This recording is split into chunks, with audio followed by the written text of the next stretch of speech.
Bonsoir à toutes et à tous. Heureux de vous retrouver pour une nouvelle semaine de Sens Public. On est ensemble pour 90 minutes de débats, de chroniques et de reportages pour, vous le savez, donner du sens à l'actualité grâce à nos experts et aux journalistes de la rédaction de Public Sénat. Et voici le sommaire de ce 8 avril.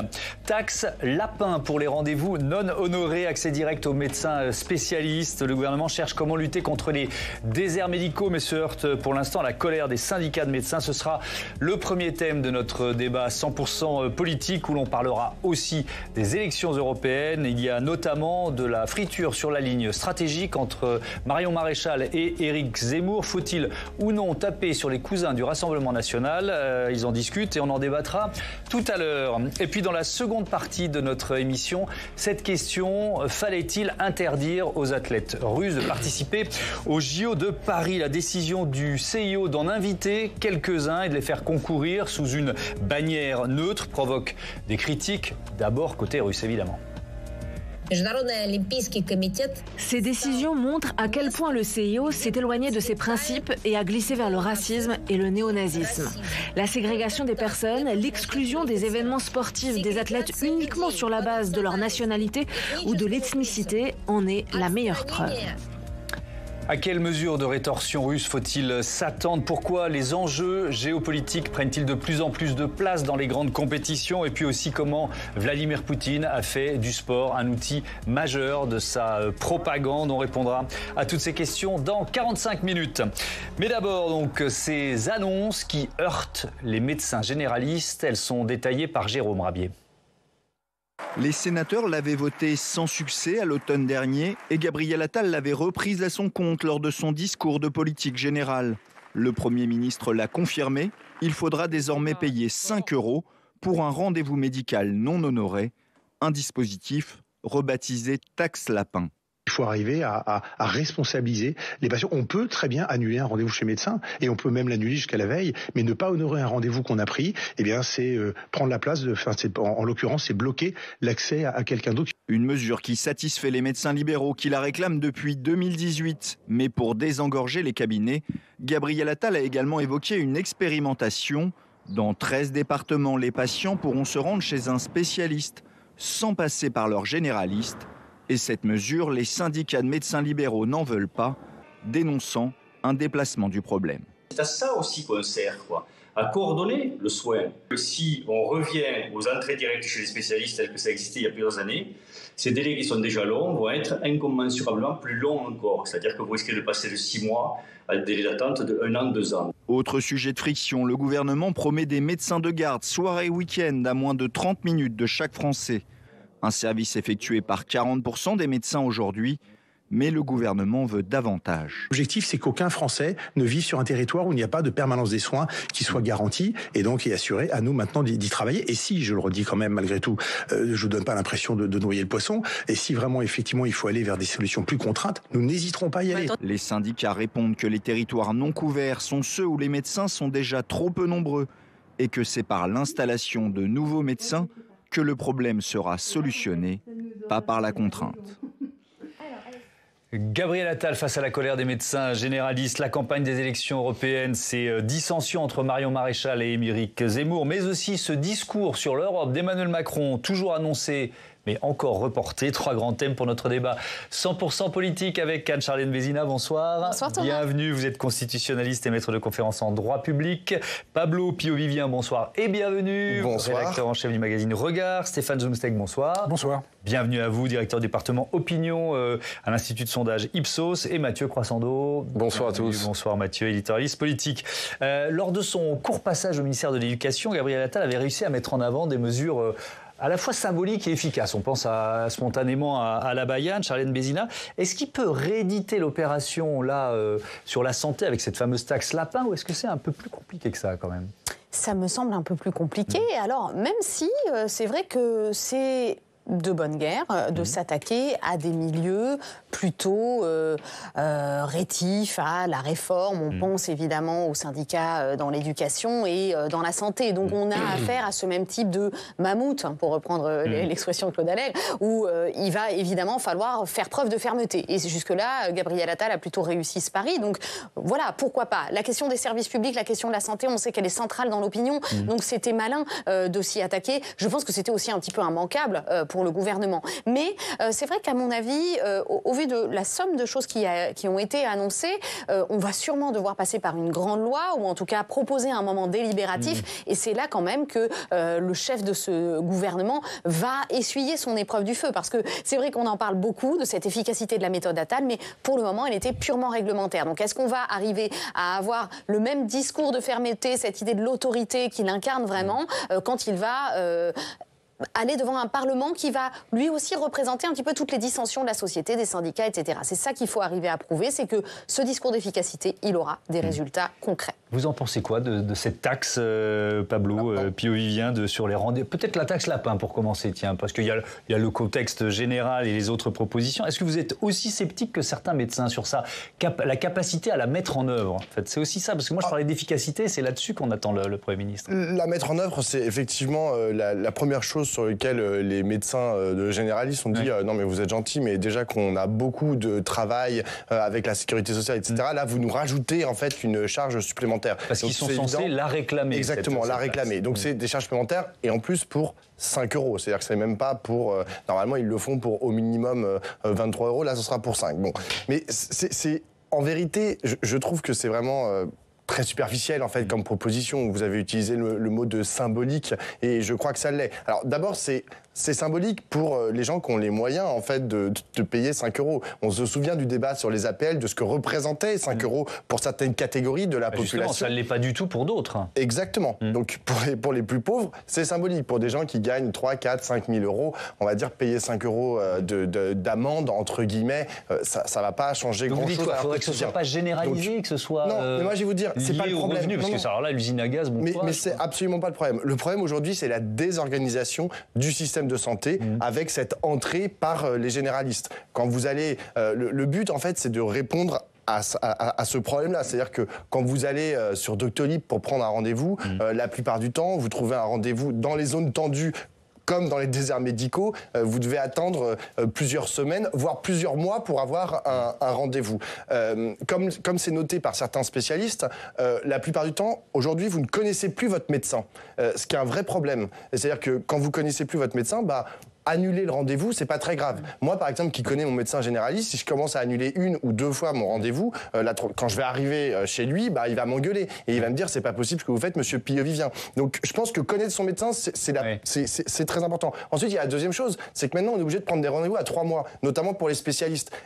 Qui sait ce dont sera fait mon quotidien dans 3 mois. Donc c'est tout ça en fait qu'il faut résoudre. Ce truc de passer systématiquement par les plateformes, par exemple, pour réserver des rendez-vous.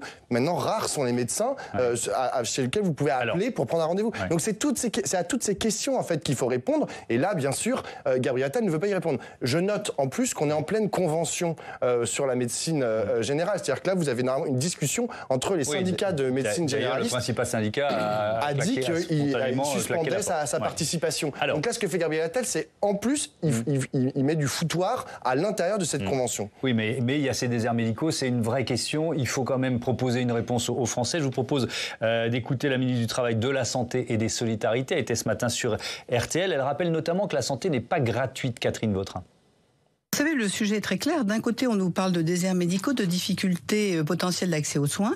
Et de l'autre côté, 27 millions de rendez-vous ne sont pas honorés chaque année. En d'autres termes, des gens prennent rendez-vous et ne vont pas à leur rendez-vous. Oui. C'est du temps perdu, du gaspillage et du manque de respect pour les médecins. Donc, quelque part responsabilisé. Je prends rendez-vous, j'y vais. Je peux avoir un empêchement. Je m'excuse. Je ne me suis pas excusé. J'ai à payer 5 euros. C'est une somme qui peut sembler forte pour certains, insuffisante pour d'autres. En tout cas, la santé n'est pas gratuite et c'est logique que quand je prends un rendez-vous, je l'honore. Double question, Stéphane Zumsteg. Où se situe la santé parmi les préoccupations des Français? Et puis, les Français que vous sondez régulièrement, ont-ils le sentiment que l'exécutif arrive à répondre justement à leur inquiétude en matière de santé, notamment depuis le Ségur de juillet 2020? Ça fait quand même près de 4 ans. Alors, la première question, c'est très simple. C'est vrai qu'on parle depuis des années du pouvoir d'achat, mais qui est la première préoccupation, mais vraiment très peu... Juste après, pardon, excusez-moi, c'est la santé, c'est le système de santé. Et là où c'est particulièrement intéressant, c'est que ça touche toutes les catégories de la population. Alors, c'est un truisme de dire que la santé, ça concerne tout le monde, évidemment, mais on aurait tort de croire que ce n'est qu'une préoccupation de personnes âgées, et ça concerne également tous les territoires. Ce qui est intéressant, c'est que très souvent, c'est l'exemple, l'état du système de santé en France, notamment l'état de l'hôpital, mais pas que, notamment la difficulté à obtenir des rendez-vous dans des délais, et le reportage le montrait très bien, c'est l'illustration la plus parfaite de la vie des Français quand on les interroge d'une certaine impression de déclin. Ce qui ne va plus en France, c'est dans ce déclin, dans ce délabrement parfois, pour employer des mots forts, du service public, qui est peut-être un jugement un petit peu exagéré par rapport à la réalité, eh bien, l'on cite le système de santé. C'est le premier service public cité Absolument. Quand on parle de déclin. Oui. Avant l'éducation nationale. Pourquoi l'éducation qui est jugée à l'aune aussi de ce sentiment de régression, mais ça ne concerne en priorité que les parents d'élèves. Là, la santé, ça concerne 100% des Français. Et c'est vraiment ça, c'est le délabrement. On a de plus en plus de mal à trouver des rendez-vous, bien sûr. L'hôpital public fonctionne mal. Ce qui est intéressant quand même de souligner, c'est que quand vous les interrogez, les Français, en tant que citoyens, le jugement est extrêmement sombre. Quand vous les interrogez en tant qu'usagers, c'est totalement différent. Si vous interrogez des gens qui sortent de l'hôpital, ils vont nous dire qu'ils sont plutôt satisfaits, qu'ils ont été plutôt bien reçus, ce qui est assez rassurant. Mais il y a ce jugement, parce que le système tient grâce à la bonne volonté des soignants. On peut aussi le rappeler. Et alors, la deuxième partie de la question, parce que je rappelle quand même, Ségur de la santé en juillet 2020, c'est près de 20 milliards sur la table à ce moment-là. Enfin, on peut pas dire que l'exécutif a rien fait, quoi. Donc, est-ce que c'est ressenti par les Français? Mais objectivement, l'exécutif s'est occupé du système de santé. On est favorable ou opposé à ce qu'il a fait. On estime que c'est suffisant, que ce n'est pas suffisant, mais ça n'imprime pas, absolument pas. Aujourd'hui, dans l'angle mort du bilan de ces 7 premières années d'Emmanuel Macron, il y a l'état des services publics et notamment l'état du système de santé. C'est l'un des points noirs. Il n'y a pas que ça, il y a l'insécurité, on pourrait en citer d'autres, il y a l'éducation aussi. Mais aujourd'hui, quand on liste tous les domaines d'action de l'exécutif depuis 2017, eh bien, la santé est l'un des domaines dans lesquels l'on considère que l'exécutif, que le président de la République a le moins bien réussi. Ça renvoie aussi à cette idée de la France d'en haut, de la France d'en bas, de territoire. Vous parliez de déserts médicaux. Cette impression, peut-être injuste en partie, que l'exécutif ne s'intéresse finalement qu'à la France qui va bien et que la France qui va moins bien, subit quelque part une sorte de favoritisme, en tout cas une sorte de priorisation un petit peu injuste de l'action publique. Oui, on reparlait d'efficacité, constat presque d'impuissance de l'exécutif face à ce défi. Mathieu. Moi, ce qui me frappe, c'est l'aspect symbolique, pour ne pas dire gadget, de la mesure. C'est une mesure. Alors, sans doute faut-il pénaliser les gens qui prennent plein de rendez-vous et qui ne s'y rendent pas. C'est vrai que ça fait perdre du temps à tout le monde, ça fait perdre de l'argent, j'ai pas de souci avec ça. Mais c'est pas une réforme de l'offre de soins en France. Je veux dire, c'est attaquer l'Himalaya par vraiment un tout petit bout. Et on voit bien chez Gabriel Attal une volonté de trouver au plus vite des mesures symboliques qu'on peut mettre en place rapidement. L'histoire de la fameuse parole performative sur la baya, ça pour le coup, ça pouvait se décider du jour au lendemain. Là, sur la taxe lapin, ça peut se faire vite, ça va sûrement donner un peu de bazar dans les cabinets, certains la réclameront, d'autres pas, parce qu'on rappelle que c'est au généraliste qui décidera ou non de l'appliquer à chaque patient. Mais c'est une mesurette, et c'est vrai que des choses ont été faites. La plus importante, c'est la suppression du numerus clausus, mais on va attendre encore 5-6 ans pour voir les premières promotions qui sortent de cette affaire-là, pour répondre au problème de démographie médicale.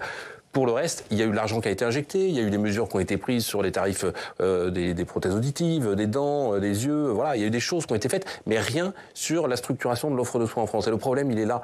C'est par où on rentre, c'est vrai, est-ce qu'on y va par le généraliste, est-ce qu'on y va par des plateformes, par des centres de tri médicaux, est-ce qu'on y va directement aux spécialistes? Ça, c'est quand même un truc sur lequel on est revenu.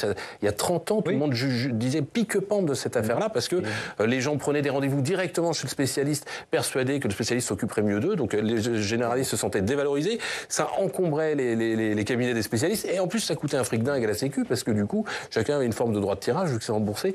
Donc ça me paraît assez saugrenu de ce point de vue-là. Avec une question qui vaut pour la santé, mais aussi pour l'éducation nationale, la question de l'attractivité de certains métiers dans ces services publics. Et on voit, là, il y a un peu le mur du réel auquel se heurte l'exécutif. Et d'ailleurs, je vous propose, sur le thème de l'éducation nationale, d'écouter Emmanuel Macron, le recrutement des professeurs à Bac+3. Voilà ce qu'il nous annonçait. L'objectif à terme, quand ce système se sera mis en place, c'est de beaucoup mieux former, de prévoir aussi ce dont la nation a besoin, et donc de recruter dès après-bac au maximum, et donc de pouvoir moins recruter de contractuels. Donc l'objectif de cette réforme, c'est d'ouvrir ces filières universitaires, mais de le faire dans le cadre de ce qu'on investit dans notre enseignement supérieur, et de le faire en fermant aussi d'autres filières qui ont moins de débouchés. Anne-Charlène Bézina, alors c'est facile à dire depuis mon fauteuil tranquille d'animateur de Sens Public, mais est-ce qu'il y a eu une sous-estimation, Emmanuel Macron est au pouvoir depuis 7 ans, de la part d'Emmanuel Macron, finalement, de cette crise des vocations qui est profonde, qui touche l'éducation nationale, qui touche le secteur de la santé? Je ne sais pas si c'est pas un mouvement encore plus large, en fait. C'est-à-dire qu'on peut se pencher sur le quinquennat d'Emmanuel Macron, mais au fond, on a vraiment quelque chose de l'ordre de la crise du service public qui, en fait, alors dans nos écrits de spécialistes de droit administratif, date des années 70. Donc c'est pour vous dire que la crise des services publics, c'est vraiment une vieille ancienne. Ce qui est intéressant, c'est de se dire que, au fond, chaque gouvernement a eu son plan de simplification, son choc, son idée de... Je dénonce avec mes étudiants les politiques de réforme et de simplification des services publics, et on en est, je pense, à la 90 millième. Donc la crise des vocations, c'est un des éléments de cette crise du service public, et c'est vrai qu'on l'a dit, c'est apporté au malus du quinquennat, en tout cas du premier quinquennat d'Emmanuel Macron, mais pour autant, on ne peut pas dire que rien n'a été fait. La seule vérité, c'est que au fond, les racines sont tellement profondes, tellement protéiformes, il faut arriver à rendre à nouveau ces métiers attractifs, il faut arriver aussi à donner des moyens, et à donner des moyens qui se voient, c'est-à-dire arriver à être sur le territoire, sur le fond. Et je pense que c'est vraiment l'un des problèmes majeurs du discours d'Emmanuel Macron et de Gabriel Attal, on l'a dit, c'est pas seulement d'arriver à toucher des cibles, mais d'arriver à ce que les résultats concrets se voient. Et au fond, quand au bout de 7 ans, on se pose encore la question de l'effectivité d'une mesure de politique publique, c'est qu'elle a été mal pensée dès le départ. Donc au fond, je pense que ce qu'il faut arriver à dire, c'est que cette crise des vocations, la question de savoir comment on va recruter nos enseignants, c'est vraiment la question peut-être du siècle, puisque comment on va éduquer nos générations futures, c'est quelque chose de capital, et qu'il faudra plus que quelques mois et que quelques mots pour y arriver. Ouais. Et je pense notamment à réunir le Parlement. Oui, avec une équation qui est quand même très compliquée. Stéphane Zumsek, c'est redonner de l'attractivité à ces emplois et à ces services publics, réduire le niveau d'endettement, ne pas augmenter les impôts. Oui. Bon, je ne suis pas un grand économiste, mais elle est quand même compliquée, l'équation. Mais d'ailleurs, ça ne trompe pas les Français. C'est la dégradation qu'on constate depuis quelques mois, ou même depuis quelques années du climat économique. C'est quelque chose qui a été bien perçu par les Français. Le premier quinquennat s'est passé dans une sorte de petit nuage. Il y a eu des crises, évidemment, graves, on ne va pas revenir dessus. Mais il y avait quand même ce sentiment que la France était en train de se réformer, que le climat économique, que le contexte économique... Il y avait une baisse régulière du chômage aussi, qui était quand même un indicateur important. Jusqu'au moment où on s'est rendu compte que ce n'était pas... D'abord que le plein emploi, qui ne sera pas atteint, mais que de toute façon, le plein emploi ne réglait pas tous les problèmes. Ça a été le premier constat qu'ont fait les Français, c'est que, rappelez-vous de ce qu'il disait François Hollande, je me représenterai si j'inverse les courbes du chômage. Autrefois, le Graal, c'était pas le retour au plein emploi, mais en tout cas une baisse significative du taux de chômage. On s'est rendu compte aujourd'hui, avec, appelons ça l'ubérisation de la société, que vous pouvez mettre au travail tout le monde, c'est pas, ou presque tout le monde, c'est pas pour autant que tout le monde pourra disposer d'un emploi lui permettant de bénéficier de revenus suffisants. Ça, c'est le premier constat qui a été fait. Ensuite, maintenant, sur le climat économique, il y a ce sentiment que les choses sont totalement dégradées, et ce qui a fait très mal en termes d'image à l'exécutif ces dernières semaines, c'est la façon dont a été annoncé le plan de réduction de Bruno Le Maire, mais aussi la réaction du Premier ministre et du Président de la République, avec une sorte de précipitation, d'urgence dans l'annonce, comme si les choses avaient été découvertes la veille au soir. Et ça a contribué là encore sur un sujet. Je parlais tout à l'heure des angles morts du bilan des 7 premières années d'Emmanuel Macron. Il y a quand même un domaine qui était la fiscalité et l'action économique, la réforme économique, où l'on considérait, qu'on soit d'accord ou pas, que les choses bougeaient. Et ça, et qu'il y avait une cohérence. Qu'il y avait une cohérence, et que quelque part, le président réformateur, jeune, élu en 2017, était toujours, en tout cas dans ce domaine, à la manœuvre. Et là aussi, sur ce front-là, sur l'un de ses points forts,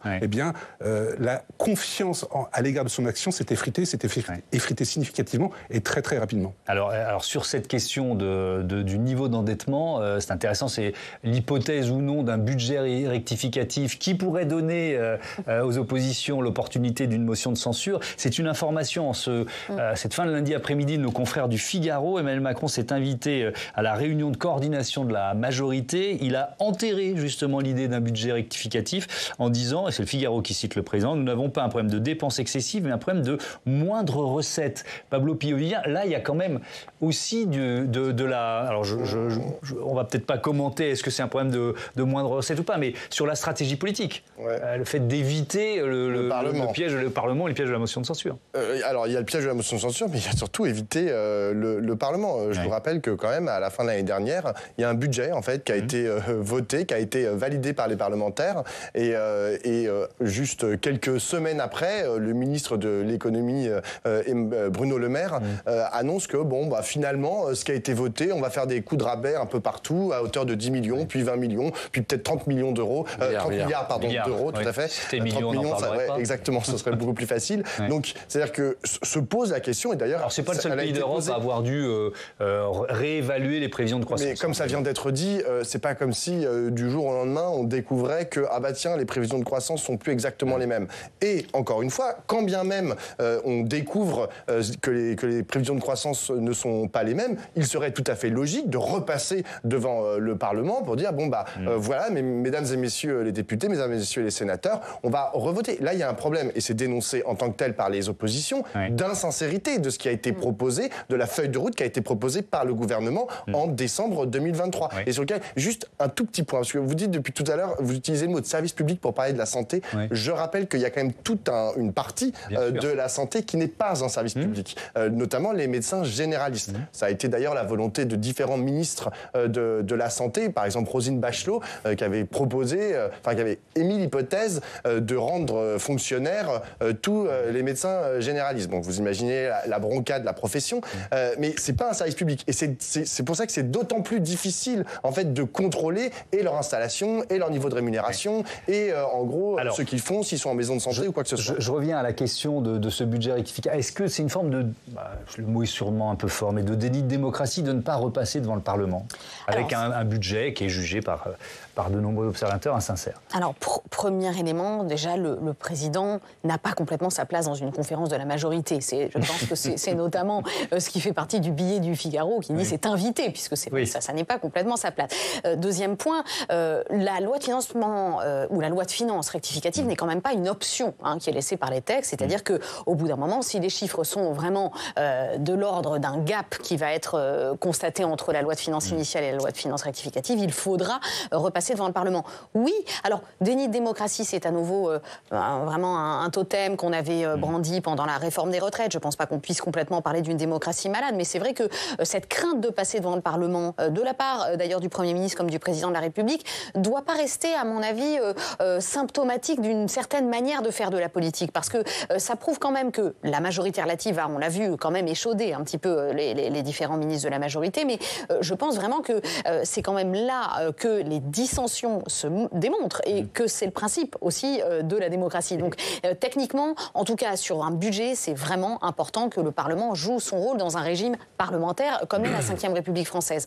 Un point aussi de technique, c'est que on parle ici non seulement d'une baisse des chiffres de la croissance, mais aussi d'un problème de dépenses publiques. Alors quand Emmanuel Macron nous dit les recettes n'ont pas été au rendez-vous, bien sûr, tout s'ajuste dans la dépense et dans la recette, on peut toujours être un petit peu entre les deux. Mais la question de la réduction de la dépense publique, c'est quand même une question de société, c'est quand même une question fondamentale sur laquelle, in fine, de toute façon, le Parlement se prononcera à l'automne. Donc autant essayer d'y aller au moment opportun. Allez, on va rentrer un peu plus dans le détail de la campagne des élections européennes avec d'abord ce sondage IFOP fiducial pour le Figaro, LCI et Sud Radio qui nous donne une liste du Rassemblement national qui reste largement en tête, 32% d'intention de vote. Évidemment, c'est une photographie à l'instant T en ce début avril. On trouve ensuite Valérie Ayé, Renaissance, Modem et Horizon à 19%, Raphaël Glucksmann pour le PS et Place Publique à 11%, LFI à 7,5%, LR, François-Xavier Bellamy à 7,5%, Marie Toussaint, Europe Écologie Verts à 6,5%, Reconquête, Marion Maréchal à 6% et le Parti communiste à 3% avec Léon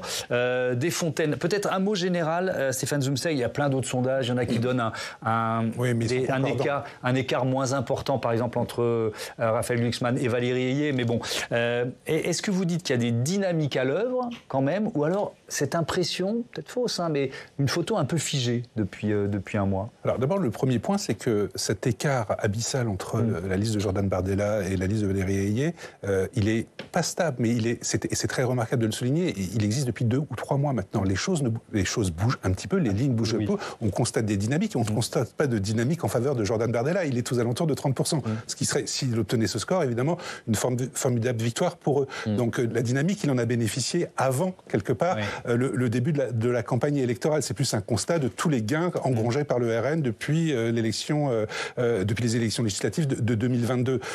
Les choses sont toujours, non pas figées, mais l'écart est toujours énorme entre la première et la seconde liste. Ensuite, les dynamiques que l'on peut constater, pas forcément dans l'enquête que vous avez citée là, mais il y en a d'autres, mais globalement, les choses sont concordantes. Elle est en faveur, pour l'instant, de Raphaël Glucksmann. On le voit bien, il se passe quelque chose au centre-gauche. Quand on regarde ce que deviennent les électeurs de la liste Renaissance de 2019, et de ce qu'ils comptent faire aujourd'hui, on voit qu'il y a des fuites, que la liste présidentielle de ce bloc central subit deux choses, deux problèmes fondamentaux, et qui expliquent l'importance de cet écart. D'une part, une démobilisation d'une partie de son électorat qui n'ira pas ou qui déclare ne pas aller voter. Ces gens-là n'ont pas franchi le pas, ils ne se tournent pas vers la gauche ou vers la droite, mais en tout cas, quelque part, ils sont échaudés par ce qui s'est passé autour du projet de loi de la réforme sur les retraites et de la loi immigration, et il y a une déception de leur part, ce qui fait que l'abstention devrait être logiquement plus forte cette fois-ci qu'il y a 5 ans, où il y avait eu un regain de participation pour les élections européennes. Près de la moitié des Français étaient allés voter, ce qui était un score... Alors, on peut le déplorer, c'est pas beaucoup, mais c'était malgré tout un score important. Par rapport à d'autres pays européens, c'est pas beaucoup, mais c'était un progrès. Et par rapport à d'autres élections européennes chez nous. Et il y a des fuites qui vont un petit peu en direction de la droite, des gens qui avaient quitté les Républicains il y a quelques années, mais qui ont été quelque part scandalisés par l'attitude d'Emmanuel Macron et de l'exécutif au moment de la loi immigration et du piège tendu aux Républicains, et des fuites encore plus importantes en faveur de Raphaël Glucksmann. Et tout ça explique le fait qu'il n'y a aucune dynamique en faveur de la liste de Valérie Ayé, alors même qu'il s'agit du scrutin où, en général, les pro-européens, cadre supérieur, urbain, des personnes relativement jeunes, se mobilisent plus que les autres, parce que le projet européen est quelque chose qui les motive. Là, on ne constate pas cette année cela, et c'est ça le principal problème pour la liste de Valérie Ayé. Et donc, on va s'intéresser à l'hypothèse d'une entrée en campagne d'Emmanuel Macron. Mathieu, la majorité attend le président, en quelque sorte. Oui, elle attend en tout cas qu'il s'engage officiellement, j'allais dire, car jusque-là, il s'active, mais en coulisses. C'est lui qui a choisi Valérie Ayé comme tête de liste, c'est lui qui enjoint députés et ministres à battre le terrain, à faire campagne. Lui aussi qui a donné, le ton de la campagne, que l'on pourrait résumer par Ukraine, Ukraine, Ukraine, RN, RN, RN. Hélas, pour eux, rien ne se passe comme prévu. La campagne de Renaissance, on vient de le voir dans les sondages, ne décolle pas.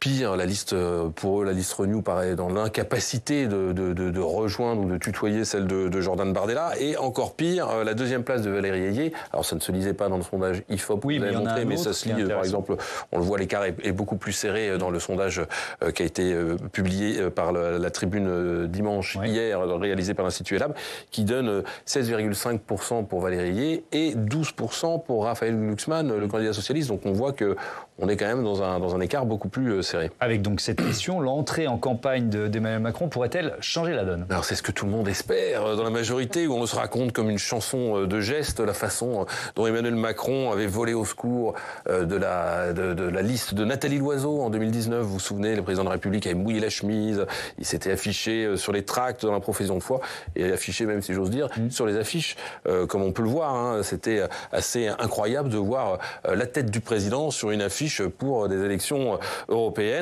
Aux grandes dames d'ailleurs de la tête de liste Nathalie Loiseau, qui n'en demandait pas tant. Et du coup, ça a été une entrée qui était à l'époque au mois de mai 2019 de la part du président. C'était une entrée en lice qui a occupé le champ médiatique, mais qui n'a pas non plus, on ne va pas se raconter d'histoire, eu un impact incroyable sur le résultat, puisque la liste Loiseau s'est classée en 2e place, à quelques encablures de la liste Jordan Bardella. Mais quand on regarde l'intégralité des sondages en 2019 sur les européennes, il n'a pas fait tellement mieux que ce qui était annoncé au départ. Il n'y a pas eu d'effet Macron à l'époque. Quelle forme pourrait prendre sur la campagne du président? Alors là, l'heure est à un grand discours, assure-t-on au sommet de l'État. Hein. L'idée de départ, c'était de réitérer un discours un peu fondateur, comme le discours qui avait été prononcé par Emmanuel Macron en 2017 à la Sorbonne, un grand discours européen où il y avait beaucoup d'idées, dont pas beaucoup d'ailleurs n'ont vu le jour. Hein. Alors où ça se passera, quand ça se passera, ça reste à définir, parce que le grand discours en fait ne cesse d'être décalé. Alors c'est sans doute parce que c'est plus facile à dire qu'à faire. Hein. L'angle d'attaque de la campagne macroniste n'ayant pas produit d'effet, faut trouver autre chose, quelque chose de nouveau. Alors on dit faut vendre l'Europe en positif, s'affirmer comme la seule force résolument européenne de l'échiquier politique. C'est quand même un peu gros parce qu'on peut rappeler qu'il y a d'autres partis qui revendiquent d'être européens, pas forcément pour l'Europe telle qu'elle fonctionne aujourd'hui, mais qui ne sont pas pour autant anti-européens. Et puis par ailleurs, ça comporte un risque pour Emmanuel Macron de s'impliquer personnellement, parce que c'est accréditer l'idée du référendum pro ou anti-Macron, c'est prendre le risque qu'une défaite, si jamais il y avait des faits, lui soit personnellement imputée, s'il s'est personnellement impliqué. Mais comme de toute façon, ce sera le cas, j'ai envie de dire, le président Macron sera de toute façon taxé de défaite et on lui imputera des faits, même si jamais il ne se mouillait pas. Eh bien, il a envisagé d'y aller et du coup même de mouiller tout le monde avec lui, si j'ose dire, en envisageant de placer les barons de la majorité, Édouard Philippe, François Bayrou, sur la liste Renew, en position non éligible bien sûr, mais histoire que tout le monde soit dans le même bateau, j'allais dire, sous l'autorité d'un capitaine. Et je dis attention à l'iceberg. Attention à l'iceberg. Pablo Piovivien, sur bon, on peut dire que l'engagement européen d'Emmanuel Macron, voilà, tout le monde, on peut dire que c'est une constante de sa vie politique. Pourquoi a-t-il besoin de le rappeler? Bon, mais surtout quand? C'est quoi pour vous le bon timing? Est-ce que c'est le plus tard possible? Est-ce que c'est Moi, je ne vois pas comment il pourrait ne pas le faire le plus tard possible. Alors là, je lisais dans le Figaro tout à l'heure que ça pourrait être justement à la Sorbonne, à nouveau, comme il y a quelques années, alors qu'ils avaient envisagé de faire ça dans le Nord pour acter un moment une politique de réindustrialisation à la fois du nord de la France et de l'Europe dans son entièreté. Puis à Marseille pour dire que voilà, la France était ouverte, et puis il allait poser la question des frontières et des migrations, etc. Maintenant, c'est bis repetita à la Sorbonne, sûrement pour dire que on tourne un peu quand même en rond avec eux, c'est pas ce qu'ils veulent dire, mais c'est comme ça qu'on l'analyse. Oui, c'est comme ça qu'on peut l'interpréter. Après, il a un problème, Emmanuel Macron, et d'ailleurs Valérie Ayé, etc. Ils ont tous un problème, c'est qu'on ne sait pas tellement où est-ce qu'ils ont envie de nous emmener avec cette Europe. D'abord parce que dans chacun des États-nations européens qui composent l'Union européenne, vous avez des forces qui sont à l'œuvre au niveau national, notamment une percée de l'extrême droite dans pas mal de pays qui chamboulent un peu les équilibres au niveau européen et qui pourraient chambouler la composition du Parlement européen le 9 juin au soir. À ça, vous rajoutez l'incertitude sur ce qui se passe sur le front ukrainien. C'est-à-dire qu'on n'est pas à l'abri d'une offensive, d'une montée en intensité du conflit ukrainien d'ici le 9 juin qui rendrait caduque ce que pourrait dire Emmanuel Macron aujourd'hui. Donc il faut qu'il l'envisage sans toutefois totalement l'envisager, parce qu'on sait, ça lui a été reproché plusieurs fois, que dès lors qu'il commence à se projeter dans une agression, dans une montée en tension de ce qui se passe sur le front ukrainien, on lui dit « oulala, vous êtes un va-t-en-guerre, vous êtes en train d'envisager des choses que vous ne devriez pas envisager, etc. » Donc, moi, je ne vois pas, avec tous ces paramètres, comment est-ce qu'il pourrait pas... Enfin, le plus logique, en fait, serait qu'il prenne la parole à la fin du mois de mai. Comme ça, il est sûr que ce qu'il dira ne sera pas caduque le 9 juin. C'est peut-être pour ça qu'ils attendent, hein, Mathieu. Il n'y a pas de hasard. La différence, quand même, Stéphane Zumsteg, entre 2019 et 2024, c'est peut-être alors peut-être pas la popularité globale, il garde peut-être un socle un peu plus fragile, mais il y a quand même un socle, mais peut-être le niveau de rejet d'Emmanuel Macron dans une partie de l'opinion française. C'est peut-être ça aussi qui est à l'œuvre. Vous avez totalement raison, oui, il essaye de faire la même chose, c'est un copier-coller, on a l'impression 2024-2019, mais ça ne se passera pas de la même façon, parce qu'il y a un rejet, il y a une intensité de l'hostilité à son égard qu'on ne mesurait pas en 2019. C'était clairement moins fort en 2019. C'était clairement moins fort parce qu'il y avait eu les gilets jaunes et il avait réussi, le président avait quand même malgré tout réussi à sortir par le haut, par le grand débat national. Là encore, on en pense ce que l'on veut. Est-ce que ça a accouché d'une souris ou est-ce que ça a donné lieu à des mesures concrètes? On pourrait en discuter, mais malgré tout, il avait limité la casse à tel point que les deux listes avaient fini au coude à coude et que les commentateurs politiques avaient quand même considéré que le score de Nathalie Loiseau était plutôt correct. Là, on est dans une situation différente et le vrai problème du président de la République, surtout depuis 2 ans, depuis sa réélection, c'est la démonétisation de sa parole. Il parle, il s'exprime. Mais je reprends l'expression tout à l'heure que ça n'imprime pas, on ne le croit plus. C'est ça le vrai problème d'Emmanuel Macron. Il a mis tellement de temps à mettre en place la réforme sur les retraites. Il y a eu la loi immigration, il y a eu les conférences de presse du début d'année, les entretiens avec un certain nombre de journalistes à 20h, et à chaque fois, l'impression que finalement tout ça ne touche pas les Français, que tout ça est un petit peu hors sol. C'est en tout cas le jugement que renvoient les différentes enquêtes d'opinion que l'on peut réaliser. Donc un grand discours en 2019 aurait pu être efficace, et ce qui sera efficace en 2024, on peut raisonnablement en douter. Ouais. Alors, faute d'Emmanuel Macron, c'est Édouard Philippe qui a, je reprends cette expression, mouillé la chemise. L'ancien Premier ministre qui est venu soutenir Valérie Ayé, c'était, je crois, vendredi, en tout cas en campagne à Besançon. Ces élections, elles vont avoir un double enjeu. Elles vont avoir un enjeu national qui sera intéressant, mais qui sera surinterprété. Et elles vont avoir un enjeu européen qui sera capital, mais qui va être sous-estimé.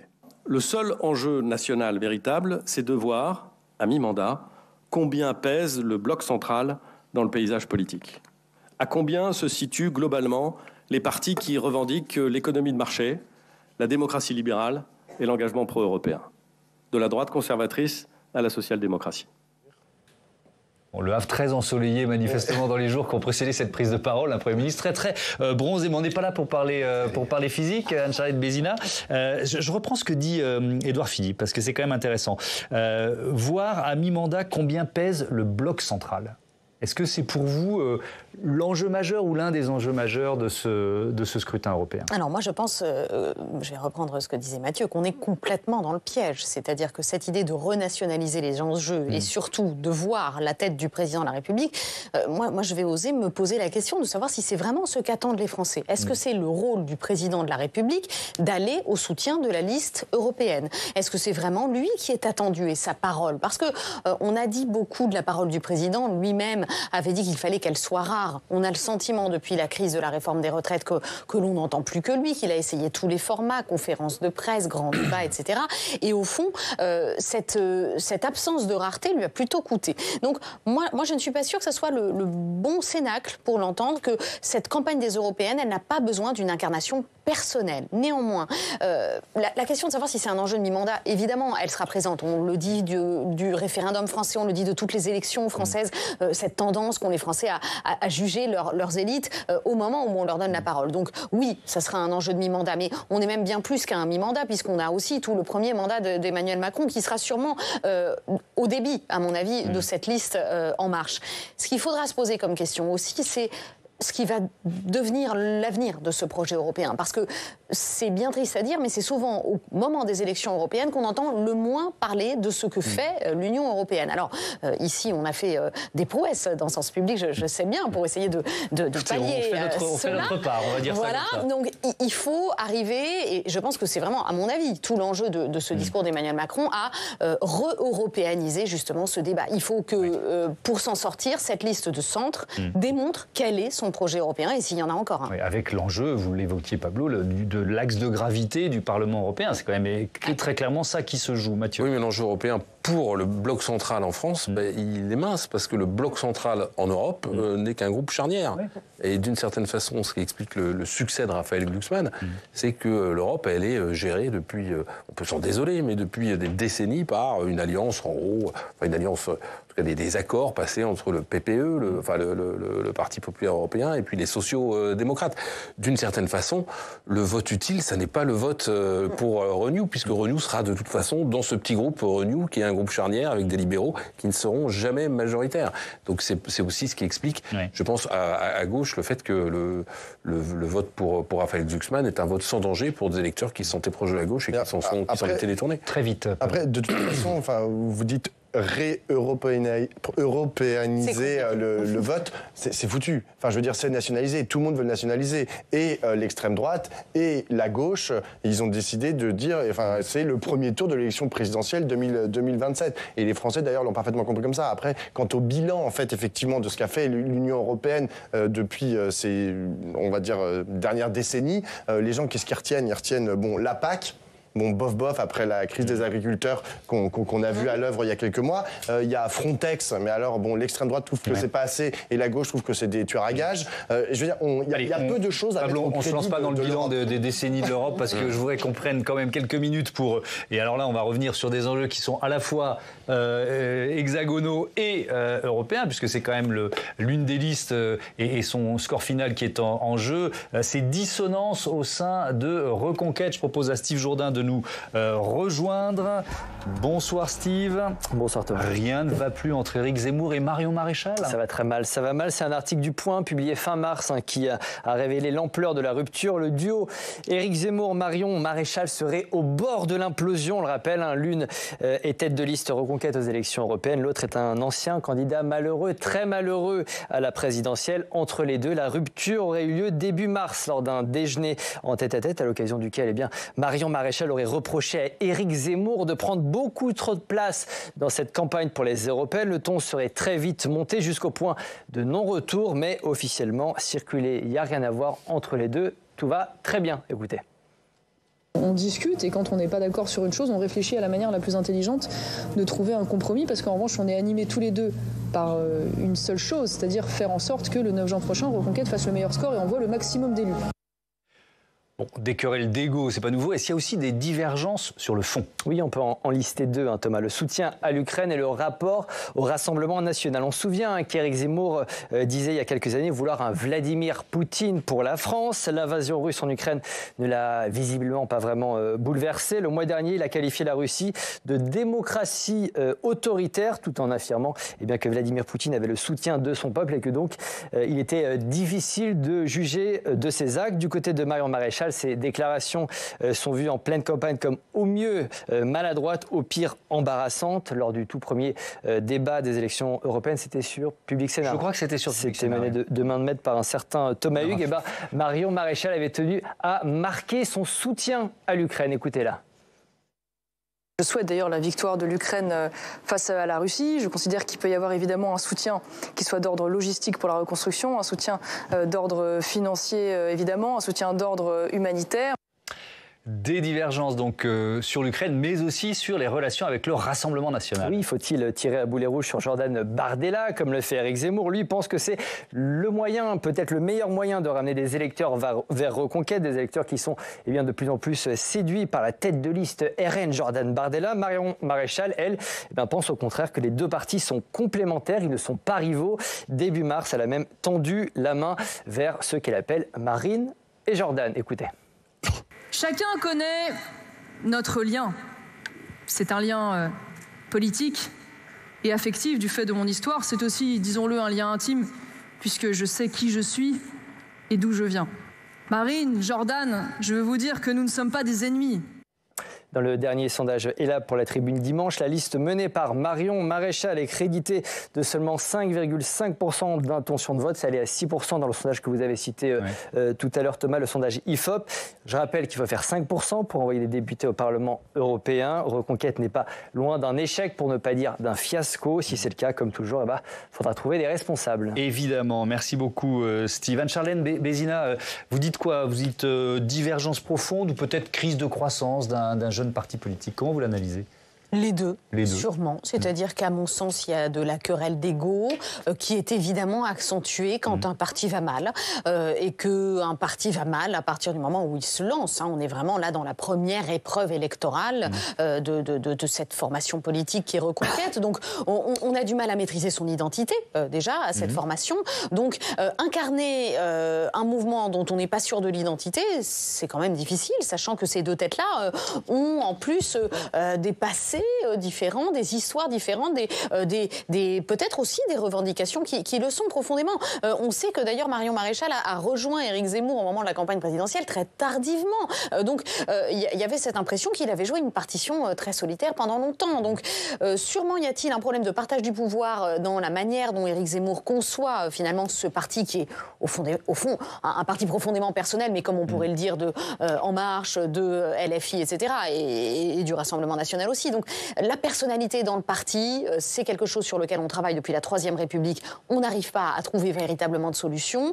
La vérité est sûrement surtout sur le scrutin, c'est-à-dire que si le parti s'effondre complètement, il y aura évidemment des comptes à régler et là, ça risque de faire mal. Votre avis là-dessus, Stéphane Zumsteg, cette barre des 5% que rappelait Steve, il y a un enjeu de survie pour Reconquête? Vous allez jusque-là ou pas? Ah oui, moi je pense que oui, parce qu'il ne s'agit que de la seconde élection pour Reconquête. Éric Zemmour avait obtenu un score décevant au regard de la dynamique électorale dont il avait bénéficié. Parlez-en à Valérie Pécresse du mot décevant. Mais en fait, 7% pour une première candidature, et compte tenu de son positionnement, de sa niche électorale qui est quand même très spécifique autour de l'identité, c'était pas un si mauvais résultat que ça. Évidemment, si Reconquête n'atteint pas la barre des 5% et était effacé du prochain Parlement européen, on imagine mal comment, ne serait-ce que pour des raisons financières, pour des raisons de dynamique électorale, il pourrait survivre. C'est le premier point. Second point, c'est je comprends bien les divergences idéologiques entre les deux, ou en tout cas stratégiques, mais en fait, ce parti, comme d'autres, est pris en étau aussi, comme les LR sont pris en étau entre Renaissance et l'extrême droite, parce que certes, il y a plein de réserves au Rassemblement national, mais ce n'est pas le même électorat, et il y a un peu plus de perméabilité avec les LR, mais c'est le même électorat, et il ne reste plus grand-chose chez les LR, donc c'est quasiment mission impossible pour Reconquête d'obtenir un score satisfaisant, en tout cas de dépasser la liste LR. Merci beaucoup, merci à tous, et à bientôt sur Public Sénat.